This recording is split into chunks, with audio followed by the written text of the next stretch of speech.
आपको पता है, जैसे जैसे उम्र गुजरने लगती है ये एहसास होने लगता है कि माँ बाप हर चीज के बारे में सही कहा करते थे।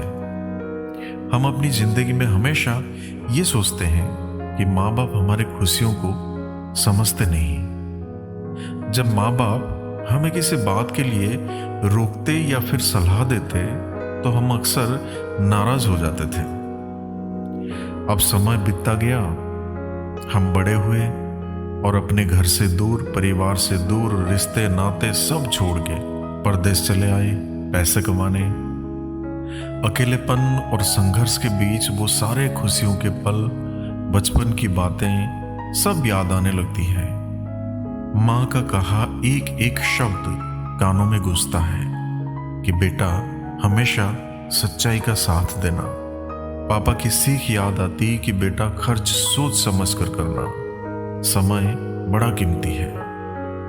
आज हमें एहसास होने लगता है कि जिन बातों को हम कभी रोक टोक समझते थे वे ही हमारी जिंदगी को सही दिशा देने वाली थी।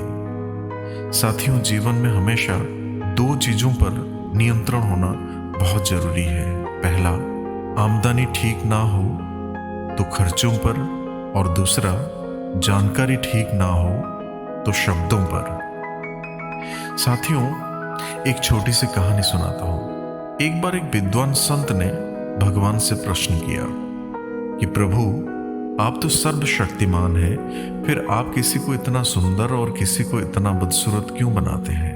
क्या सबको एक जैसा सुंदर बनाना संभव नहीं? भगवान मुस्कुराए और बोले, तुम्हारे इस सवाल का जवाब मैं अपनी रचना से दूंगा, मेरे साथ आओ। अब संत जो थे वो भगवान के साथ एक कुम्हार के घर पहुंचे। कुम्हार यानी कि जो मिट्टी के बर्तन बनाते हैं। वहां कुम्हार मिट्टी गूंथ कर अलग अलग आकार के बर्तन बना रहा था। किसी बर्तन का आकार सुंदर था तो किसी का टेढ़ा मेढ़ा। भगवान ने संत से पूछा, तुम्हें ये बर्तन कैसे लग रहे हैं? संत ने कहा कि कुछ बर्तन तो बहुत सुंदर है, लेकिन कुछ बहुत ही साधारण और अजीब से हैं। भगवान मुस्कुरा के कुम्हार से पूछने लगे कि क्या तुम हर बर्तन के लिए एक जैसी मिट्टी का इस्तेमाल करते हो? कुम्हार ने कहा कि जी हाँ, मिट्टी तो एक ही होती है, पर हर बर्तन के आकार और गढ़ाई पर निर्भर करता है कि वो कैसा दिखेगा। अब भगवान ने संत की ओर देखा और कहा कि देखा, मैं भी तो कुम्हार ही हूं। मैं सभी को एक जैसी मिट्टी से बनाता हूं। हर रचना में सुंदरता और कुरूपता का अनुपात बराबर होता है। फर्क केवल इतना है कि किसी में सुंदरता बाहर दिखती है और किसी में भीतर छुपी होती है। संत ने थोड़ी देर सोचा और फिर पूछा, तो भीतर की सुंदरता देखने के लिए क्या करना होगा? भगवान ने कहा, इसके लिए तुम्हें बाहरी रूप को अनदेखा करना होगा और भीतर झांक कर उसकी सच्चाई को समझना होगा। जो भीतर से सुंदर है वही सच्चे अर्थों में मेरी सर्वोत्तम रचना है। ये बात सुनकर संत का मन शांत हो गया। उन्हें समझ आ गया कि भगवान की रचना में कोई भेदभाव नहीं है। असली सुंदरता वो है जो आत्मा और कर्मों में झलकती है। संत ने भगवान को प्रणाम किया और कहा कि प्रभु, अब मुझे आपके उत्तर का मर्म समझ में आ गया है। आपकी हर रचना अनमोल है। साथियों, हमेशा याद रखना कि होठों के लिए सत्य, आवाज के लिए प्रार्थना, आंखों के लिए दया, हाथों के लिए दान, हृदय के लिए प्रेम, चेहरे के लिए हंसी और बड़ा बनने के लिए माफी, ये बहुत ही आवश्यक है। जरा सोचो, आपको हर वक्त पता होता है कि आपके पास कितनी दौलत है, लेकिन आप ये बिल्कुल नहीं जानते कि आपके पास कितना वक्त है। मैं खुश हूं इनकी वजह से, मैं उदास हूं उनकी वजह से। मन की स्थिति का जिम्मेदार दूसरों को ठहराकर हम अपनी शक्ति को भूल जाते हैं। पर सच तो ये है कि आप उदास हो, नाराज हो, खुश हो तो सिर्फ आपकी अपनी सोच की वजह से, ना कि दूसरों के। इस बात को याद रखना, कभी उदास नहीं रहोगे।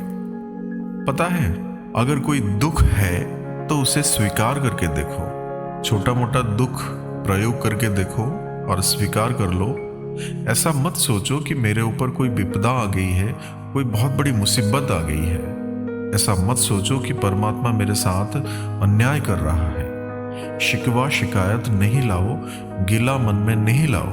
बस इतना ही जान लो कि आप कुछ दुख बोए होंगे, इसीलिए फल काट रहे हो।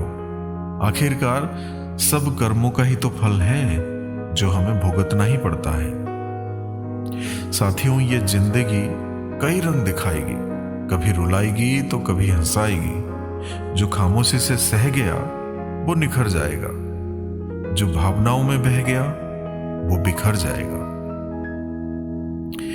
किसी ने क्या खूब कहा है कि गांव में नीम के पेड़ कम हो रहे हैं और घरों में कड़वाहट बढ़ती जा रही है। जुबान में मिठास कम हो रही है और शरीर में शुगर बढ़ती जा रही है।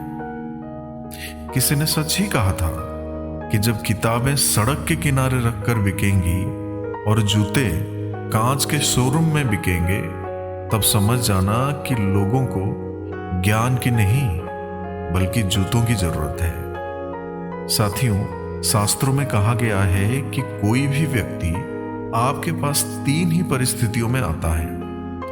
पहला भाव से, दूसरा अभाव से, या फिर तीसरा प्रभाव से। यदि वो भाव में आया है तो उसे प्रेम दीजिए। यदि वो अभाव में आया है तो उसकी मदद कीजिए। यदि प्रभाव में आया है तो प्रसन्न हो जाइए कि परमात्मा ने आपको इतनी क्षमता दी है। साथियों, यदि पेड़ में उसकी क्षमता से अधिक फल लग जाए तो उसकी डालियां टूटना शुरू हो जाती हैं। ठीक उसी तरह इंसान को औकात से ज्यादा मिल जाए ना, तो वो भी रिश्तों को तोड़ना शुरू कर देता है। और नतीजा ये होता है कि आहिस्ता आहिस्ता पेड़ फल से वंचित हो जाता है और इंसान रिश्तों से। ध्यान से सोचना इस बात को कि पैसे हैं तो रिश्ते कम हैं, रिश्ते हैं तो पैसे कम हैं, और दोनों हैं तो सेहत कम है, तीनों हैं तो जीवन कम है। कड़वा है पर यही सच है। कितनी अद्भुत बात है कि कहीं कुछ है तो कहीं कुछ कम है। सब कुछ मिलना बहुत कठिन है। कहते हैं ना कि कभी किसी को मुकम्मल जहां नहीं मिलता, कहीं जमी तो कहीं आसमान नहीं मिलता। अगर सब कुछ है तो यही स्वर्ग है और स्वर्ग में हम हैं।